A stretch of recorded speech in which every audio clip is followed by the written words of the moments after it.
What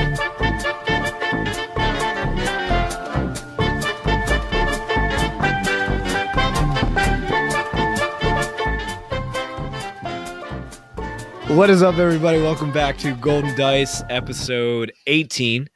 This is our first episode post-Worlds, so get ready to probably have us go on some tangents about non-Destiny things, because there's not too much floating around. But with me, it's amazing. They're actually here together, Tommy and Shane. Hi, guys. My name's Shane. I like janky decks. Tom here. I am all about stats, and I love sports, and everything's going to be so good because numbers are great. My deck's well tested. I played 405 games this week.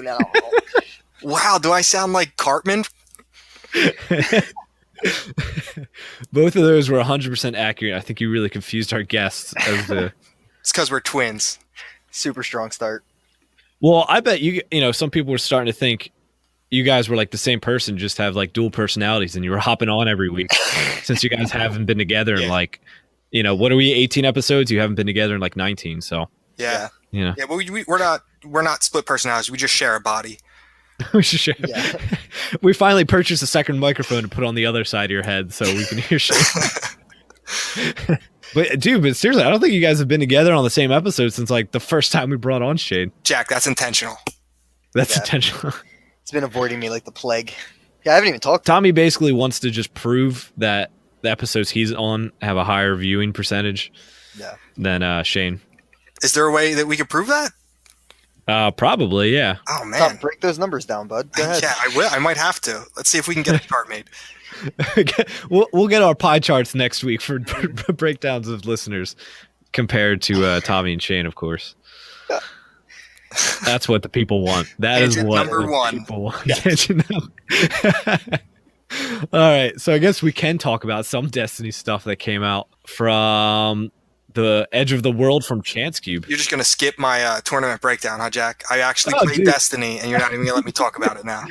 You had that too high up. It looked like it wasn't that. All right, Tom, you played Destiny for the first time in 10 months. So did you become like D-House and make top 8 at Worlds after not playing for 2 months? No, I did not, because it was a Saturday event, and we were hoping to have a massive turnout, and we had 6. So there was definitely some bad, turnout-ish going on. I don't know if it was, Worlds fatigue. I know you were away for a bachelor party. Shane was being Shane somewhere. Mm-hmm. So yeah, we didn't have a great turnout. We only had 6. We actually played 2 separate tournaments that day. I brought a deck that I don't think anybody expected me to play. I brought Tarkin 7th because I don't know how to play anything else at this point because I haven't been playing enough. And I wanted to actually compete. So I brought Tarkin 7th. I went 2-1 in the first tournament. I went 2-1 in the second tournament. It was good. I basically, I tried something different. I had a little epiphany. Spoke with Shane about it. It was about trying to play Abandon All Hope with Tarkin. So the thought process behind it is to get a couple zero-cost upgrades, maybe not the Chance Cube, but maybe a Holocron or a Force Speed in your hand, and abandon all hope on turn 1 and really set someone back while you have 6 dice, and they're limited to their, between 3 and 5 dice of just their starting character dice. And then you've kind of prolonged the game almost an extra round at that point if you can really mess with their resources enough, or even their hand, depending on what they choose. And as long as you get a power action out of that turn, you're probably ahead on the damage race, was where my mindset was at. And honestly, it worked really, really good. So you had that, you slotted Abandon All Hope in at the tournament? Yeah, I slotted 2 Abandon All Hopes, and I played it, I would say at least once in every round, it felt like. I mean, I was using it. I felt like Sabine Ezra is a tough matchup for that deck, and I beat Sabine Ezra twice. I played against Pete twice, and I hit him with Abandon All Hope, and Shane doesn't think it's as useful against that deck, but I know if I hit it turn 1, it's a good feeling because they're discarding their hand to play that upgrade from their discard pile, or they're just foregoing the resources unless Ezra rolls out some specials, it's a really good feeling. I know Sabine's still capable of doing a lot of damage, but it's still nice to set them back and have the option to maybe mitigate it with some zero-cost mitigation. It worked really well. Yeah, like even like Sabine just slowing her down one turn can really help you catch up on damage output. And one thing, or certain decks that I think that would be super good against are ones that run profitable connections, because they are now losing 3 first turn, and there goes basically 3 points to their character build. Yeah, from one card. It's really good in that. It's also good in the late game, I think, against Sabine or decks that want to, hyperspace jump, or even like, okay, let's say Sabine overwrites one of her upgrades with a second chance, so that she can keep resources so that she can jump next turn or remove dice, and then I hit her with an Abandon All Hope first action next turn. If I'm able to get that first action, that's something you have to keep in mind about, timing of your claim. But it was really, really disruptive because, they got Maz's Vault out and they're claiming, so they're going in the next turn with, between 4 and 5 resources, and then I'm abandoning all hope. And it's a pretty big upside. Joke's on you, my whole hand was guns. Discard.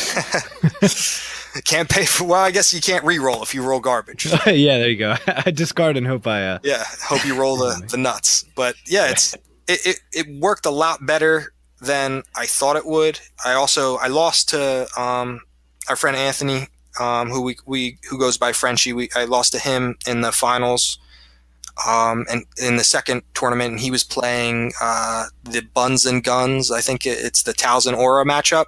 It's another. Anytime you see Talzin, it's nice too because you know that they're running a lot of the 1-cost stuff or 3-cost stuff because they want those odds. So, or even the Chance Cube, they can't roll out at this point because you just blew their resources up with Abandon All Hope. So it feels like a really good call for the meta and for that to fit in that deck, and really works with the philosophy of just every round you get extra for that power action, assuming you're able to accomplish it, which you should be able to pretty easily.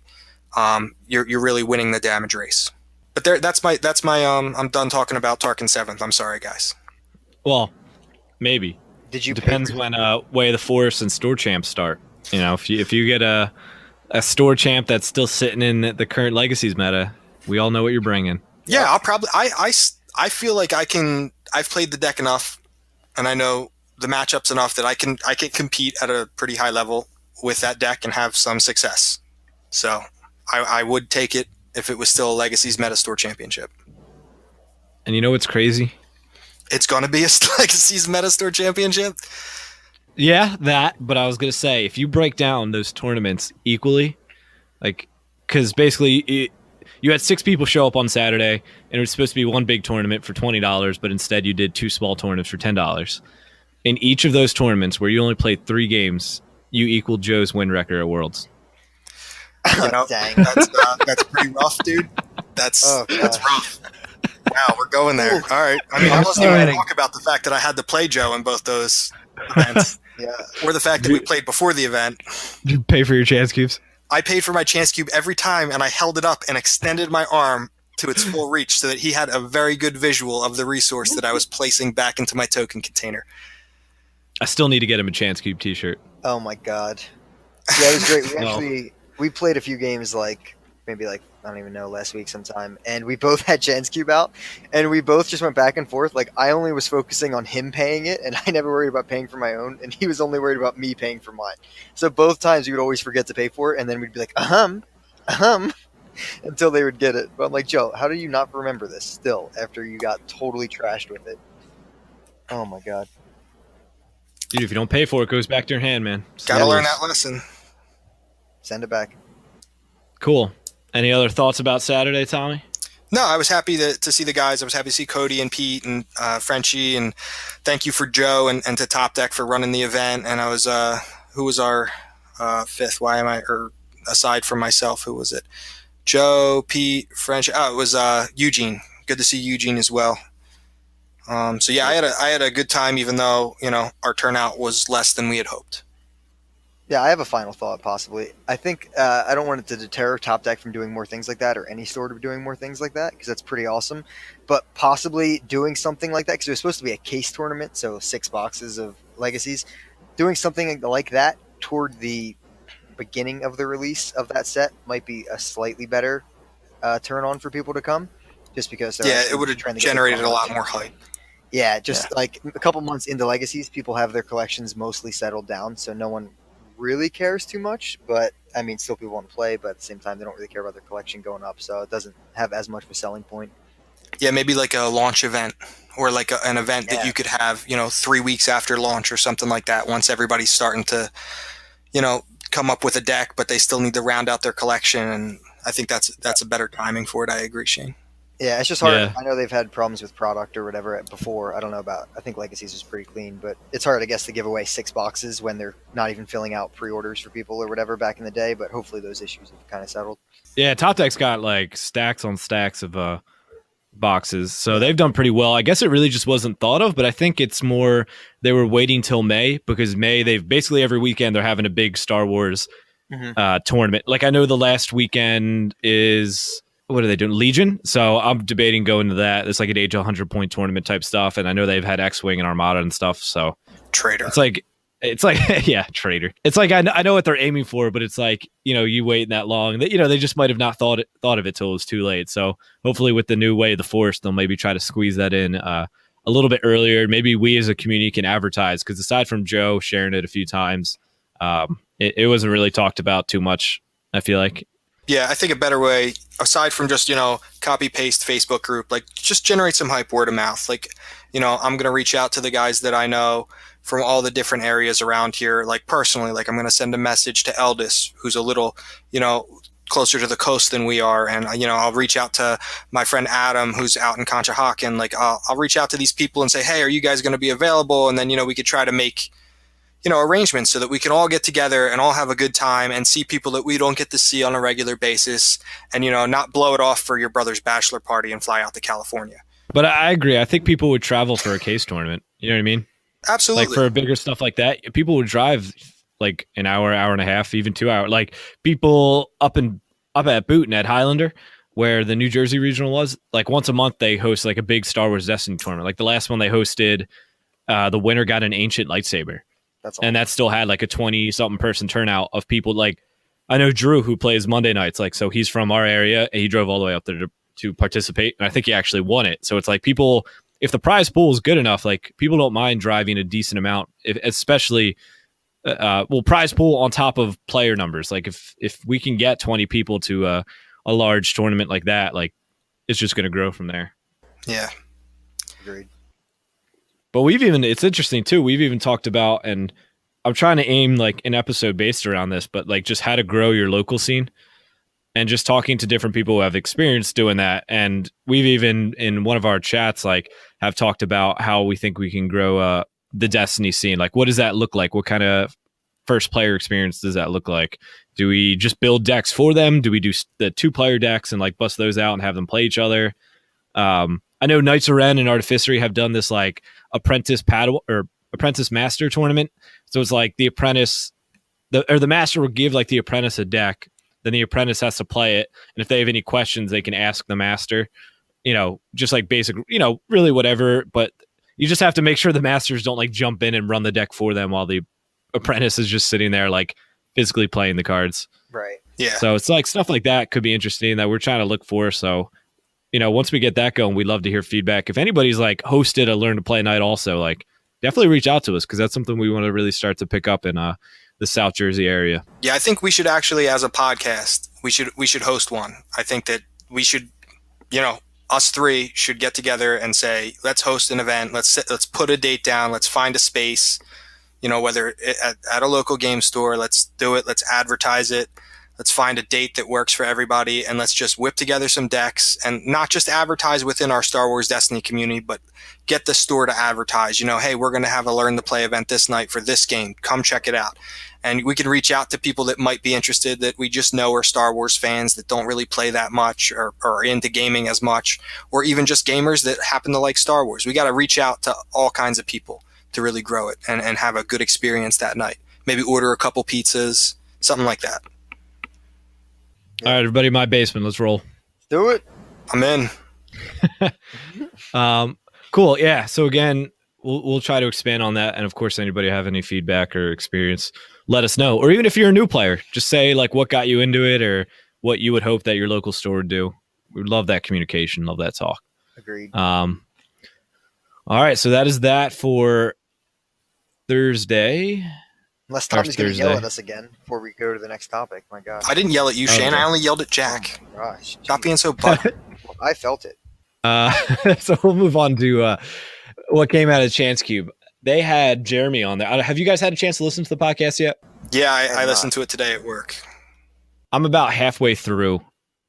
I haven't had a chance to actually finish it yet. So but it came on and he was just talking about like how they design cards, what are they going to see less of, and he specifically said action cheating and that he hates Sabine. But everybody kind He of knew didn't say that. action cheating. He said easily recurring action cheating. So he said action cheating on its own is fine with like tactical mastery or 3 steps ahead. I don't think he has a problem with that stuff. I think it's more Force Speed and Sabine and Ray. Yes, That makes sense. 100%.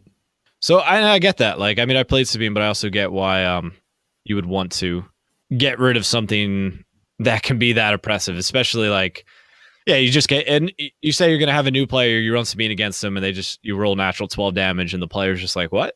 Yeah, What I think happened?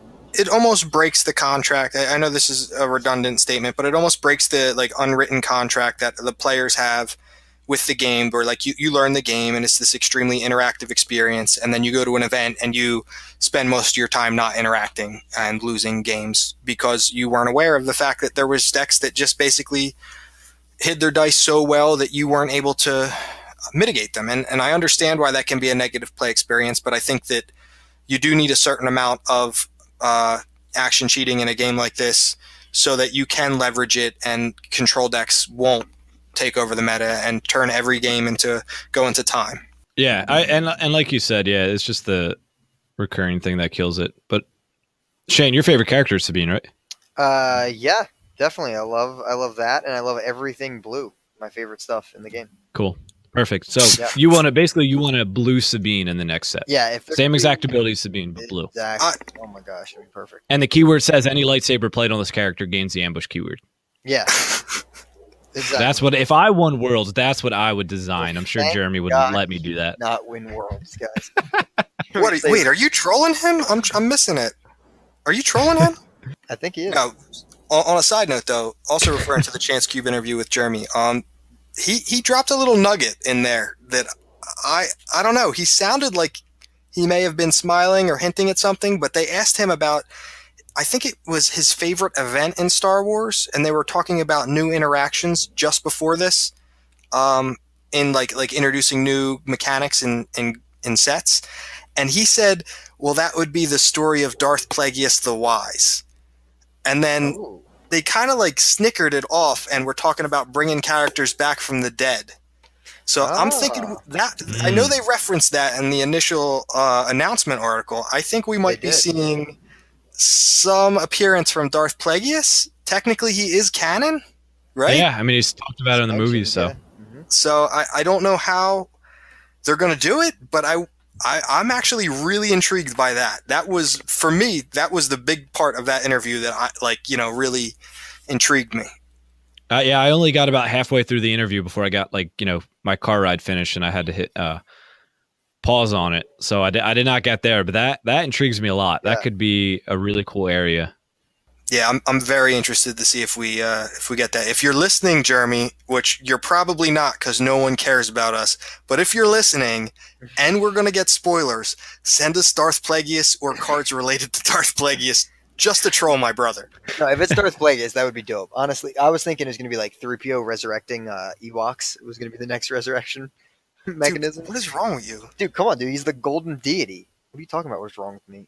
Do you know Ewoks are coffee farmers? Fact. The more What you happened know. to our podcast? Let's end the episode right here. FFG, give us news to talk about. But yeah, so Jeremy had a great interview over there. I haven't finished it yet, but it's been a blast so far. But one thing that people are probably looking for, have heard about already, are the spoilers that have come out from that. So we are getting the Gungan army in this new set. So we'll start from the boss down. So Boss Nass is a bombastic ruler. Excuse me. Well, basically, all right. So anytime we say his name, Shane, you have to just make that noise. Oh, yeah, dude. God. Let's really try not to say his name. That's basically the challenge for me and Tommy now, is not to say his name. All right, the fat Gungan. Go ahead. There you go. All right, the big guy under the sea is a bombastic ruler. He's a character, a Gungan, and a leader. His dice sides are 2 indirect, 1 focus, 1 disrupt, 1 resource, blank, blank. He has 9 health. He has a 9 for single die and 12 for elite. And his text reads, after you activate a Gungan, you may deal indirect damage to an opponent equal to the number of its character dice that just rolled a blank. I like it. I think it's cool. It's flavorful, but for 9/12, he's in the same, like, you just have to compare him to like Ayla and Talzin, I feel like. Yep. And they just have better abilities and another point of health. Or well, Talzin has 9, but like Ayla has another point of health. Mm-hmm. So here's the thing about his ability. His ability is not just a one-off ability. His ability could happen 4 times in the same turn. Yes. Mm-hmm. If you run him with 3 other Gungans, which is possible, you could run him at elite and then sneak peek into the future. The 3 of the Gungan Warriors at 6 cost. You could get 2, maybe even 3 indirect damage out of his ability alone in a single turn, and still be able to re-roll those dice and get something out of those dice. So this has got a huge upside. I mean, I agree, he's on the surface, he doesn't appear to be as powerful as, say, a Talzin or an Ayla, but I don't know. I think he might actually have competitive potential. Yeah, I agree. I mean, he's cool. The only other thing is that he's only going to, like, Ayla, Talzin, they can fit into so many decks. Like, Boss Nass isn't... Oh, God, I said it. He's not going to be getting slotted into random decks, you know what I mean? Like those characters will. So Yeah. I like the slot, the 12-point slot, but like you're going to have to build it around... Like, why would you ever put him in over another character at 12 points unless you're building around this ability? Yeah, like you said, Talzin has partners in like Kylo or Aura Singh or Thrawn, like, different things, different decks could do things. Ayla can go in vehicles, or she can just go with Ray 2 for stairs. Yeah. She's got some flexibility where, yeah, I mean, the big Gungan is only ever going to go with the Gungan Warriors and Jar Jar, I would say. Yeah. I think you need to fit Jar Jar in there, as there's going to be a card that we get to last. The character we're talking about right now is Red. I'm never going to say his name again. His color's red. He is red. The last card we're going to get to is yellow, so you're going to have to include yellow really to get that. I think you would want this in there. But the next character, so we can get away from this guy's name, is just a Gungan Warrior. And he's just a character, Gungan. He has 6 health for 6 points, so solid there. And he has a 1 melee, 2 indirect, 1 shield, 1 resource, blank, blank. So this fits well into the previous character. If he rolls out, it basically makes every side useful, right? If he hits a resource or like if he hits any of his black dice sides, he can just resolve it, right? You get something usable. But if you hit a blank, then you get an indirect, and then you can pitch to reroll and potentially get another damage, 1 to 2 more damage out of that, single die. Yeah, no, I agree. I do think it has some competitive potential, like Tommy's saying. I think it is cool. And right now, yeah, it's only Big Red, this warrior, and then Jar Jar. What's the commander's name? The seasoned veteran Gungan. Captain Talpress or Tarplas, something like that. Yeah, whatever that is. Like that. I doubt that 3 of the red characters on Hero would be those 3, but that would be maybe in the future another Gungan coming out. So there's at least some more potential for at least one other big name quotation mark Gungan that'll come out. His name is Roose Tarpals. Tarpals. That was close, Tom. That's impressive. Yeah, and so he doesn't have this character doesn't have any special text or anything like that. So he's just kind of generic. But yeah, I mean, it's like them fitting in together. Like, to me, the list that if I were to make a Gungan only list, I think it would have to be single die of the big guy, Elite Jar Jar, and then 2 Gungan Warriors. Yeah, that's what Tommy and I were talking about the other day. Same exact I thing. like that. I mean, if you look at the Gungan Warrior just damage potential, and assuming obviously that you're running the big guy, because I too will not walk into that trap. He's got 4. The Gungan Warrior has 4 damage sides, and if you roll the blank, you don't even have to remove or take the action to resolve the die to deal the 1 indirect. It just does, yeah. It just does it, and you can still re-roll that die and get more out of it potentially. Yeah. I feel like there's actually a good amount of potential, like, for damage in that. I mean, it's not a lot of direct damage. You're dealing almost exclusively indirect damage, but that's pretty good. I think that you're probably going to get eaten up by cards like Force Wave because you're running a 4-wide deck. You do have 5 dice to start. You might want to be running supports or redeploy 5 die upgrades. hero, maybe. Yeah, I mean, it could be a new vehicle deck. You could, if you're running Jar Jar, that's that's another way that you can even re-roll the blanks after you've rolled them with the Gungan Warrior as well. Now I'll roll Jar Jar, and if he hits a blank, that's fine. You're dealing indirect damage. If he doesn't, you get to re-roll the Gungan Warriors that hit blanks. And you're at 28 health with this, so that's like I mean, as you talked about, Force Wave or like to a lesser extent Thermal, because that doesn't see too much play anymore. 28's a lot of health. So if you're dealing with decks that are doing direct single target damage, you're going to be able to live a while. Yeah. And I'm going to read this last card that they spoiled, the third one, because then we can just open up and start to think of any extra yellow cards, because I've got a few in mind. And this last one is a yellow hero card. It is a 1 cost. It's called Dumb Luck. It's an uncommon. And it says spot a yellow character or a Gungan to reroll up to 5 of your dice, then deal indirect damage to an opponent equal to the number of dice that just rolled a blank. To me, this is just like another, like you just want to constantly be re-rolling these dice. And if you hit a blank, perfect. That's an indirect. If you don't, then boom, you have a side you can actually resolve, which is awesome. And one thing that interests me as well with this is just thinking about like Jar Jar too. Like say you roll out, you get like quad blanks on both Gungan Warriors and the big guy. You just activate Jar Jar and boom, you did 4 indirect with all those dice hitting blanks, and then Jar Jar just gives you a free reroll of all your dice. Unless he hits a blank, of course, but then that's a damage. But then you could play Dumb Luck. And also now you got yellow, and you could run the Runaway Boomas, which have, decent damage sides, but also 3 blanks. So, that support card could fit pretty well in with Dumb Luck. I agree that support card is an auto include in my opinion, because like you said, it's going to work with Dumb Luck. It's also got that extra damage potential where you can continuously re-roll it into the pool. The problem with this deck is I think you're going to run out of hand. You're going to run out of cards in your hand. You're going to run out of those resources.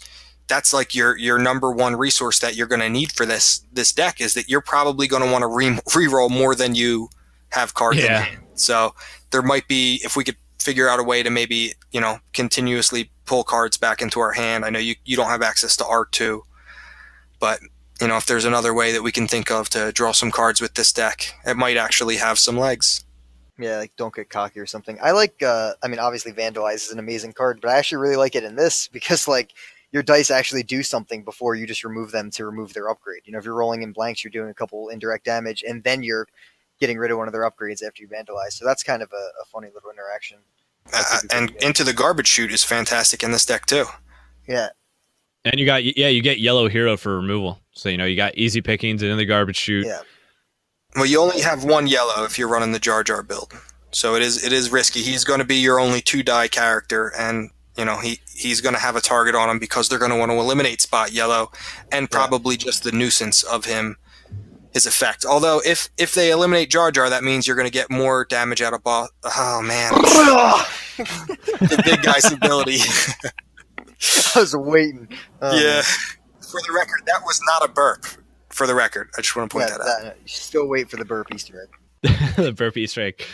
Yeah, I get that, but part of me still thinks because Easy Pickings is such a good card, I still want to try to find room for it. But obviously, if I play all my games and they just kill Jar Jar turn 1 every time, then it's just like, all right, I'll find some new mitigation cards. Yeah, I feel you. I like it. It's cool because, like you said, even the Runaway Boomboss are like a card that should fit in this, and it's so thematic. Like they're actually making the theme, fully going ahead, and actually seems like it could be somewhat competitive at least.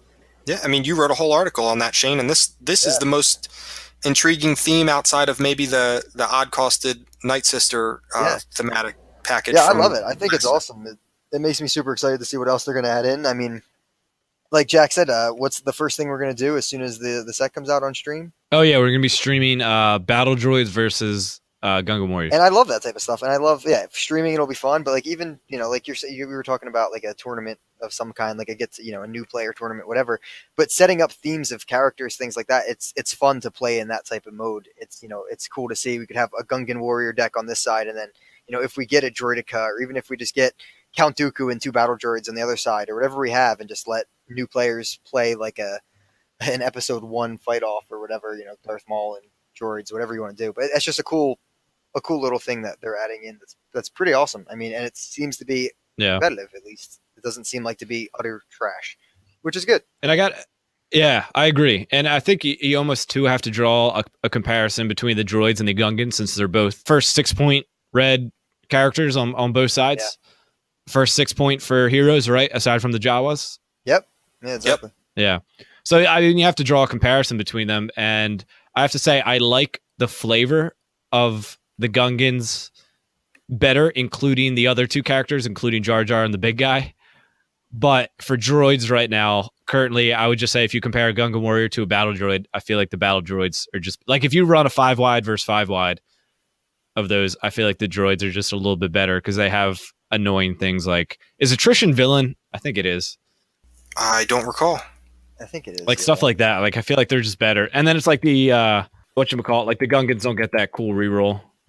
Yeah, well, I mean the synergy with the Gungans is coming from the big guy, not necessarily the generics. Like the battle droids are like a leaderless swarm, but the Gungans need their leader to really be effective. Yeah. And attrition is villain, by the way. Yep. Yeah, but you get aftermath. Yeah, you still get aftermath. And attrition, for anybody listening, it's a 1-cost support. After one of your characters is defeated, deal damage to a character. So that's why it's like really good with droids, because it's like, oh, you killed him? All right, take this damage. And if you have 2 of them out, it's 2 damage. And if you have aftermath, you get 2 resources when somebody dies, and then you play endless ranks. And you're like, well, I'm about to take 2 more damage when I kill this guy again. Yeah, super annoying. But yeah, I love the flavor. It's stuff like this. And some people are saying and just writing it off like, oh, it's not competitive, which, I mean, of course, I would say we're generally pretty competitive, but I still love to see stuff like this because, you know, just because I'm consider myself a competitive player doesn't mean I need to play a competitive deck every time I show up somewhere. Yeah, agreed. And like, you know, it's fun to theory craft right now, but we have no idea what else is coming out in this set. What other Gungan type things are coming out? It actually could be competitive. And right now we just have to look at what we do know, and it's the potential of these 3 cards mixed with the Boomas, mixed with Jar Jar, and it looks like it could be something. You know, we can't just tear that down and say it's not going to be anything, because it definitely might. If the Gungans start taking over the meta, you know, it's a great meta call. Bamboozle. Oh yeah, dude. Bamboozle in every day. Take your money all day. Cool. All right. Any other final thoughts on the mighty Gungans? No, I think we covered it pretty well. Actually, yeah. One final thought. I want to see a support of the thing that they ride into battle. That thing's. We have the Lego of that. You remember, Tom? You used to make me find that Lego all the time. You'd put all these weird things. Shane, it's on my desk. That Lego is on my desk. Yeah. Well, what's it called? You know all their names. I think it's like an EOP or something like that. Yeah, that's actually, I really think that's it. I hate you so much that you know that. But yeah, that thing, that'd be sick. That and a Tauntaun. We need them both. The Kadu? You mean like those, is what Wikipedia's telling me? K-A-A-D-U? Yeah, the EOP is the thing that's on Tatooine. Looks similar. I'm disappointed, Tom. Yeah, I know. I'm disappointed too. But just in you. Yeah. Yeah, the EOP is the thing on, as you said, Tatooine. There you go. The more you know. Well done, Tommy. Dude, you are the Star Wars expert. Okay. But yeah, I'm excited for this. And I also like the fact that they're starting to dive a little bit more into prequel stuff. Like, we've got like 1 or 2 characters each set, but... Oh my god, can we just fast forward through this part? Oh, I hate the prequel. Come on, dude. All right, well, just because the movies weren't that good doesn't mean I can't enjoy the universe of it. I'm just messing with you. No, fight me. Whoa, all right, relax. Top 16, relax. Oh my gosh. What is happening? I got dad strength now, dude. You don't want none. I got dad strength. Yeah, it's not the fact that, you know, I spent 7 years, you know, fighting people. It's the dad strength that you should be scared of. Fighting people? What have you been fighting Shane? Something. Yeah, actually, yes. That's pretty much what it was. Yeah. Is Shane only 7 years old? Yeah. Exactly. He has the strength of a 7-year-old. Yeah, a really like an oversized 7-year-old. Amazing. Amazing. I love this episode. This is why we can't be together. I know, now you guys can actually answer when the other one makes fun of you. I know, it sucks. I like to just take my shots while no one's listening, but God. Oh. Yeah, we'll clarify afterwards, Jack. We'll clarify after the podcast. Yeah. We'll catch you. Clarify. Okay.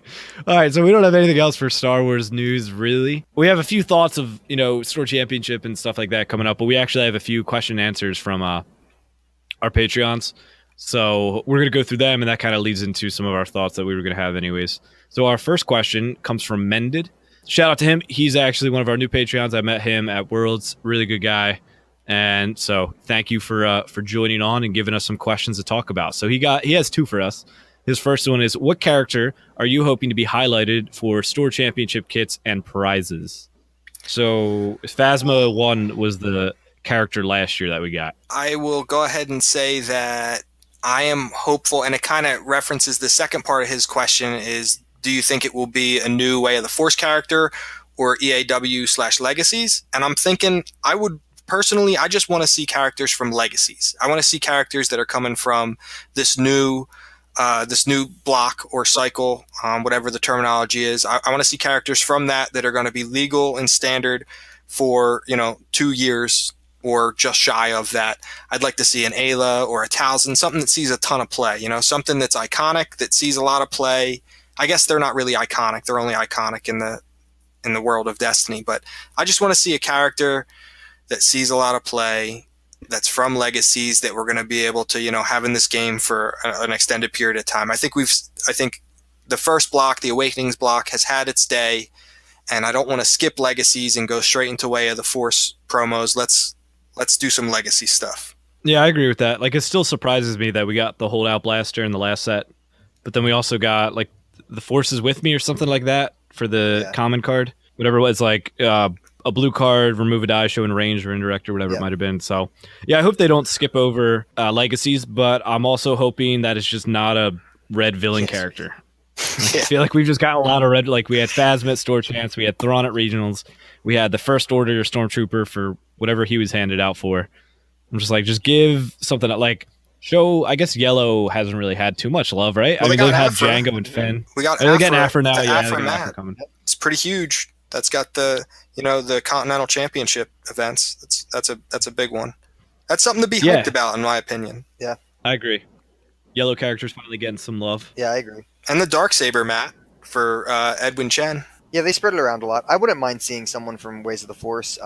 I wouldn't be surprised if it's someone from, if they add a solo character from in Ways of the Force, and then they're trying to still promote that a little bit. But yeah, I would be upset if it's block 1, like Tommy's saying. I don't care really. Like, I get why you'd be upset a little bit if they're skipping Legacies to a degree, but I'd be fine with either. Anything block 2 is better than anything block 1. So let's see something from that would be ideal. Maybe Woody Harrelson's character, whoever that is. Bring him out there. Boss Nass. Could you imagine if he's the oh my gosh, if he's Spock Gloss? Oh my! I will go to every store championship within a 12-hour driving radius. Dude, oh my gosh, could you imagine? And just hoard them, just keep them forever. Never even sell them on eBay. Just like have a stack on your desk. Yeah, I don't know if you guys know this. I mean, well, I don't know. Tommy obviously knows this, but Joey literally has a binder full of Magnetos from the game Versus. And when I say like a binder, I mean like 7 binders. And I'm talking we're talking like a bookcase Magnetos. Like, it got to the point where later in Versus there was a deck where the one Magneto became like relevant, like he got revived for he had a slot in like a Sentinel deck or something, and literally no one could find Magnetos in like the tri-state area. Had all of them. I want to be that, but for Gungans. That's my goal. That's not an exaggeration. So what is was that I have no idea. Do you get that from a prize? Was that the Magneto? He just collected every Magneto he could get. If it was a rare, if it was one that came in the starter, if it was an uncommon, he didn't care. He wanted them all, and he's got binders. Yeah, imagine going after Anakin or Vader. Oh, so this was just a generic character coming. Yeah, out. but every version of them. So he wanted. Yeah, if you bought every Rivals kit, so you could have all the Anakins and every freaking Awakening specs, you could have all those Vaders and just etc. Man, he's got a lot of issues he needs to work out. Yeah, doing better at Worlds next year. Wow. Dude, I thought just what I said was good enough. Like Shane. Oh wait, no, Shane doesn't go to anything. What's an event? I got your back, Joe. I got your back. If I had to pick a character though, right now, and it's weird too, because then it's like, are they going to redo any of the people they've done for the Cascade tournaments for the Galactic qualifiers? Would they do that? I don't know. That's why Ayla or Talzin would be perfect. Yeah, I think they would be good. Yeah, I agree. And I hope the card, last year was the best defense. I hope this year's would be easy. I hate to make it all blue. Easy Pickings would be cool because it's such a good card. Into the but garbage I chute think all the way. Hidden Motive would be my vote because it's a pretty good card, and I don't want to buy more Rivals kits just to have more than 2. Yeah, that'd be nice. And they kind of did that with Heightened Awareness. That only comes in the starters, but then they did. Oh, true, yeah. The promo, the Arabesh promo at release for that. So I would like to see stuff like that continued and build upon, but I also see why they might not want to. But Like I remember when Electroshock was like $8 or whatever it was, and then they put that out in one of the kits. That was nice because then you're not spending $8 to. I think me and Tommy only had like 2 Electroshocks, so it's like, all right, who gets to use Electroshock this week? Yeah, it was So, just a product shortage at that point. yeah. I mean, also, and it was an uncommon, so it's not super easy to have a million of them. Yeah, and it was neutral, and it basically was like one of the best removals at the time. Yeah. So it was going in every deck was probably running like yellow villain. So it was like it was in every deck. Yeah. So yeah, I just hope that they keep up. They keep up with relevant stuff. Like character, like it's okay. Like Phasma 1 was good at a point. She's kind of fallen out of favor. Like I don't need that character necessarily to be crazy. Like Thrawn for regionals, like he's a good character, but he's not like crazy meta warping. So the character doesn't have to be crazy, but I would like the like top 32. I think best defense was. I hope they keep up with that because best defense is a good card too. So Yeah, best defense is awesome. I honestly, once you said that, immediately my mind went to Into the Garbage Chute because we had a villain for the store championships last year, and Into the Garbage Chute would be that hero, but it would be gray, so it would be a little more accessible. It's such an iconic line, from A New Hope. So I would love to see that as that promo, and I think that there's just so much you could do with that artwork. I dig it. All right, our next question, or any other thoughts on that before we move on? That covers it. No, you got it. Cool. All right, our next one is from Jedi Geek Girl, who also is now a new patron to us. So thank you for subscribing and helping out and giving support to us. And her question is, what is your interpretation of Irabel's World's Day 1A meta breakdown? Are you surprised, or is it what you thought going to be or was? Or is it what you thought it was going to be or was? Words are there tough, Jack. Dude, I can't read. Tough. I can't. I'm an English major, can't read. I thought it was everything we could have hoped for as far as diversity goes. And that said, I know that there's a 24.2% unknown section of the pie chart, which could drastically skew any one of these, deck numbers. If it was just, if 5% of that is Sabine Ezra, then that, totally gives them a much larger chunk. But I actually think it was fascinating to see how many Aura Mothers there were. That's not a deck that I anticipated seeing a ton of, although the damage potential is insane. And I think it just is super diverse. I think it's really interesting. I think that the one thing that I'm taking away from all the data is that you need to be prepared for everything because it's really balanced. Yeah, which is a good thing. And I think the biggest thing that surprised me, like one of the first things that is listed is the top 10 decks and their win percentage. And Sabine Azra was 3.3% of the field, and it had a 72% win rate. I think part of that's bumped up because it was Bobby Sapphire running it, and he went 6-0 with it. So that's obviously going to shoot the win rate up. And I really don't think, 3.3% out of like how many people were playing that day? 91.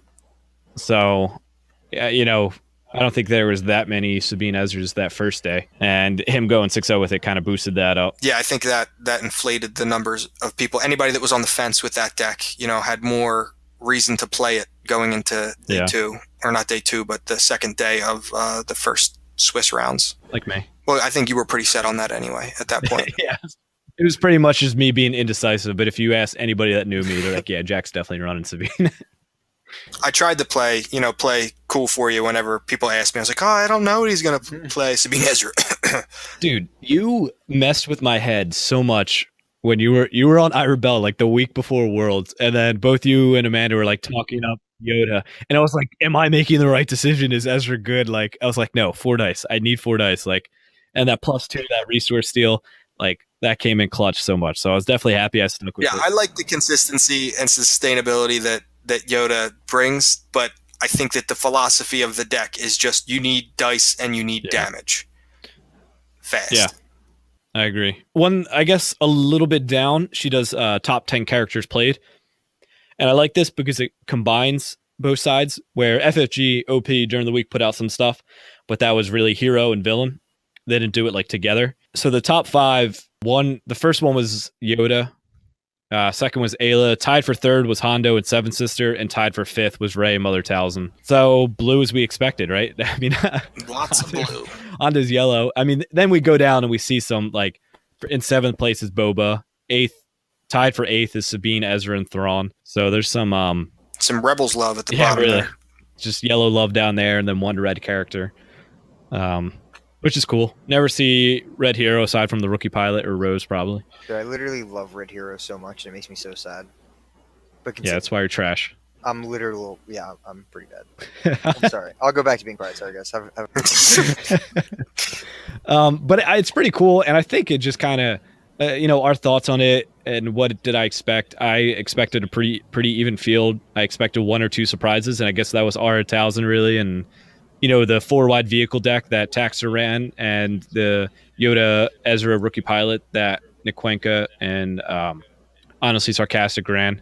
But other than that, it was as wide open as I thought it was going to be. Yeah, it really was. It was super diverse. It was encouraging to see that. I think we needed to see something like that after, all the depressing, Rally Aid and the Artificery tournaments being shut down, and we're still up in the air on Way of the Force and Store Championships. So there was some encouraging things that we could take away from the event.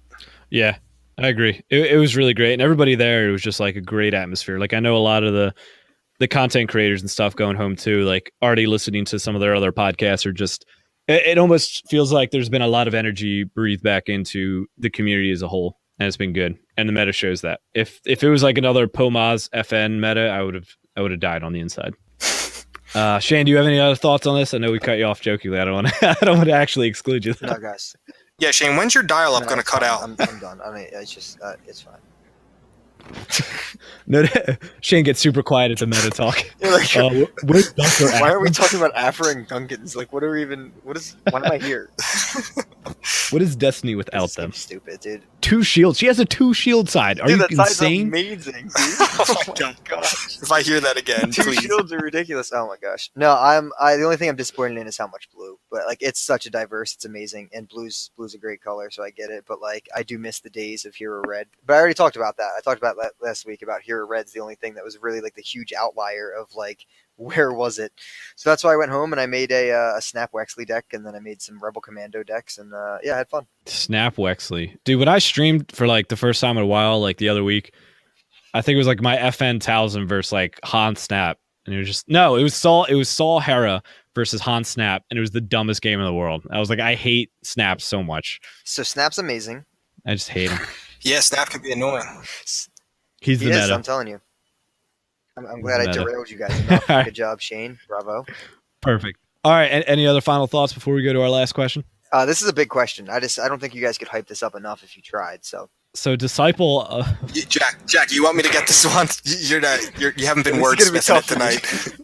All right, go ahead, get it. Take it down. I'll try. Hang on. Here we go. How many lows could Rob Lowe rob if Rob Lowe could rob lows? This is from Disciple of Vizsla.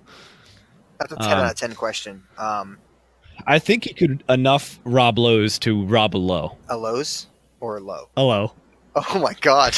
I'm not even going to pretend that I have any clue what the hell's happening right now. Like, who's Rob Lowe?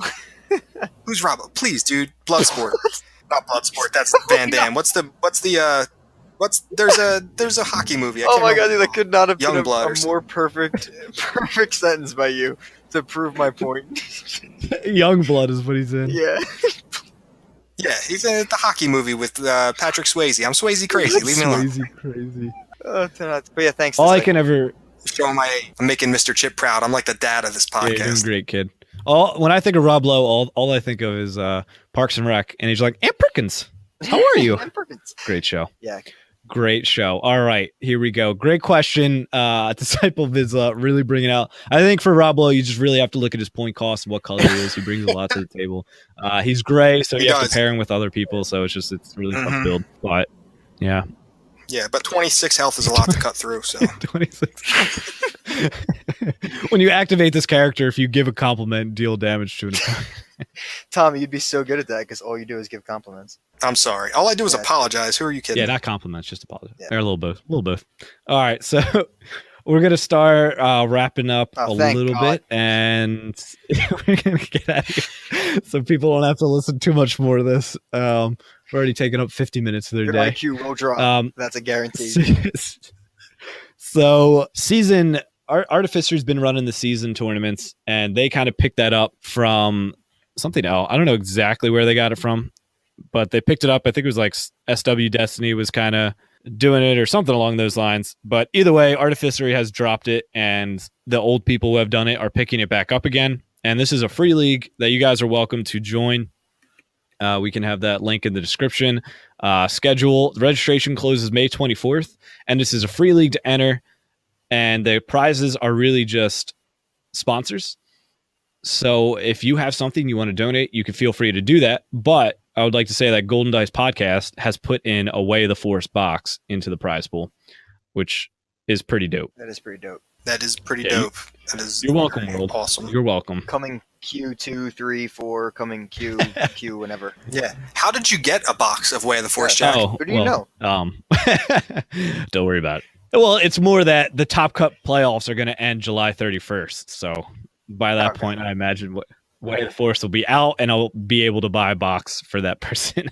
And that's your Patreon dollars hard at work. Yeah. I mean, that's kind of like where our Patreon basically will be used to cover any costs of stuff like that, of hosting the podcast, but also like we really just want the money that is coming in to kind of go back into the community in ways like this. So whether it's an online tournament and sponsoring it like this, or if it's, a local tournament, like we're trying to do like a big tournament in New Jersey or something like that, and we're able to, print off a few Golden Dice mats or dice trays, or buy away the Force box to put it into the prize pool or something like that. So any money that kind of comes in through Patreons and stuff like that, you're not just helping us out with covering the costs. You're going to help grow the game for some new people or other people, regardless of where you're from. So that's basically what I envision with our Patreon money going back into stuff, staying in the game. That is a very noble cause, Jack, in my opinion, and I think that is the way we should run it. I love it. Agreed. Yeah, I'm pretty much the best thing that's happened to this game since sliced bread. Oh my gosh, I'd rather go listen to my baby cry. Are you done yet? But sign up for that. We'll have that in the description, and I'll be playing in that. So hopefully I can just at the end buy myself a box. That's what Thanks, Patreon. Yeah, really. Oh, that would be funny. So yeah, cool. That'll be great. But there are other sponsors too. Hyperloops are sponsoring it. I know iRebel's donated, and a few other just people. Like somebody donated a pout from Worlds, and he's not like associated with the podcast or anything. It's just something he did. So that is cool with that. Patreon, again, I want to thank Justin Potts and Amanda from iRebel for joining us. And I also want to thank Mike Eskelson because he has upped his patronage to a larger amount. And it's just awesome to get that support from you guys. Like, it's really awesome when we started this. We weren't sure where it was going to go or anything like that. So just thank you guys for just being a part of this ride with us and putting up with us in our Discord channel. Putting up with Joe. Yeah, and putting up with Joe in our Discord channel. I mean, when we started this, I didn't think anybody would listen, let alone donate money. Yeah, and that's why our Discord, we had like Joe in there because he's our friend. And then now it's just like Joe's just going on tangents in the Discord. It's just like people just think this crazy guy's in here. He is in there, yeah. This great that they're right. There is a crazy guy in there. He just posted all his pictures of him trolling other people on the Facebook group. I'm like, thanks, Joe. Yeah, basically he'll troll somebody on Facebook and then post it. And we're like, oh, cool. Oh, I love Joe. I love him. Yeah, I'm the only one who didn't say that. Just so real know. Joe knows I love him. Yeah. He was great at Worlds. That's a term used very loosely. Great. He was a great friend at Worlds. His great moral support. Hey, you need that sometimes. He was a great friend. And I'm debating going to Nova with him. I don't know if that's going to work out, but me and him have already bought our PAX Unplugged tickets. So we will be there. Yeah, I got to get on that. I'll be at PAX Unplugged. And I also want to take this time at the end of the cast to request Mr. Chip to come back. Mr. Chip, I want you to come back, and I want to be on the episode so that I can get to chat with you, because I love your podcast. I think that you're doing some of the best stuff out there. It's just so entertaining. I love it. It's such a nice change of pace. Yeah, Tommy is like super jealous that I got to meet Mr. Chip via this podcast. I am. I actually am. That's not a lie. But he is super upset. I bring it up like every week. He's like, yeah, you think we can ever get Mr. Chip back on? I'm like, no, dude, Mr. Chip only talks to Shane's, not Tom. Sorry. Breaks my heart. Yeah. Well, Mr. Chip, you've got it, man. The challenge is on for you to come back and join us. Can't go much worse than this episode. Yeah, no. After this, he's probably like, oh, this is a train wreck.